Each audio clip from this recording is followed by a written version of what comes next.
Hello बच्चों, let's read the question. The question is an electric current is flowing along a power line. ठीक है, एक electric current जो है वो पावर लाइन के अलोंग क्या हो रही है, फ्लो हो रही है। Then we have to determine what is the direction of magnetic field above it. तो हमें क्या निकालनी है, मैग्नेटिक फील्ड की डायरेक्शन निकालनी है। और इस केस में हमको क्या करना है, अर्थ का जो फील्ड है उसको नेग्लेक्ट करना है। तो हमें बताना है कि मैग्नेटिक फील्ड की डायरेक्शन जो होगी वो किस डायरेक्शन में होगी। तो देखिए, इस क्वेश्चन को सॉल्व करने के लिए हमारा जो की कॉन्सेप्ट रहेगा उसमें आपको दो चीजें पता होनी चाहिए।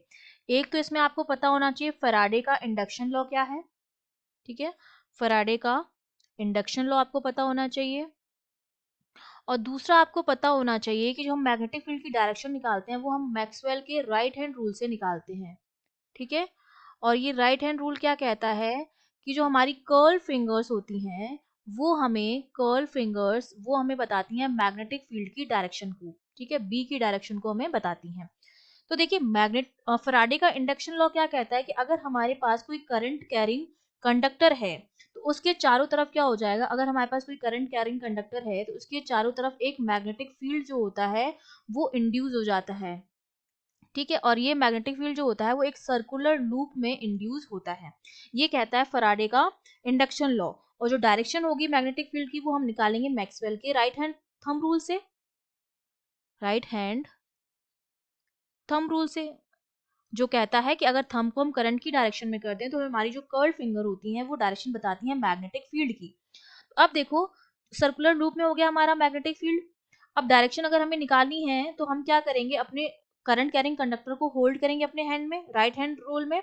उसके बाद हमारा जो थंब होगा वो होगा direction in of current flow. तो जो हमारी कर्ल फिंगर होंगी वो किसको बताएंगी, मैग्नेटिक फील्ड की डायरेक्शन को बताएंगी। तो अब जो इस केस की जब हम बात कर रहे हैं तो इस केस में क्या है कि हमारा जो थंब है वो हम पावर लाइन को हमने मान लिया नॉर्थ में। डायरेक्शन जो है वो कुछ इस तरह से है, ये मैंने मान लिया कि ये नॉर्थ है, ये उसके सामने साउथ हो जाएगी, ये आपका वेस्ट हो जाएगा और ये आपका ईस्ट हो जाएगी डायरेक्शन। ठीक है, तो अब हमने मान लिया कि इस तरह से करंट कैरिंग कंडक्टर है। ठीक है, तो मैग्नेटिक फील्ड जो होगा वो एक सर्कुलर लूप में होगा। ठीक है, तो अब देखो, हमने मान लिया है कि हमारा जो थंब है वो अलोंग द नॉर्थ है, अबव द पावर लाइन। ठीक है, हमने मान लिया कि जो मेरा थंब है, क्योंकि हमें अर्थ की जो डायरेक्शंस हैं, अर्थ की जो फील्ड है उसको हमें नेगलेक्ट करना है। तो हमने मान लिया कि जो मेरा थंब है वो कहाँ है, अलोंग द नॉर्थ है, along the north, above the power line, above the power line. अब देखिए, अगर मैं नॉर्थ साइड में अपना थंब कर लूं और अपनी मैं फिंगर्स को कर्ल करूं तो वो किस डायरेक्शन में जा रही है, ईस्ट डायरेक्शन में जा रही है। इसका मतलब हमारी curl finger above the power line वो मैग्नेटिक फील्ड की डायरेक्शन को दिखा रही है। और वो मैग्नेटिक फील्ड की डायरेक्शन जो आ रही है वो किस डायरेक्शन में आ रही है, ईस्ट डायरेक्शन में आ रही है। जैसा कि अगर हम ये फिगर मैंने बनाया है, ये बी हो गया यहाँ पर, और ये हमारी डायरेक्शंस वाली बात हो गई है। तो ये तो हमारा क्या हो गया, मैग्नेटिक फील्ड हो गया अराउंड द पावर लाइन। तो उसकी वजह से ये नॉर्थ में हमने थंब को किया है पावर लाइन के अबव।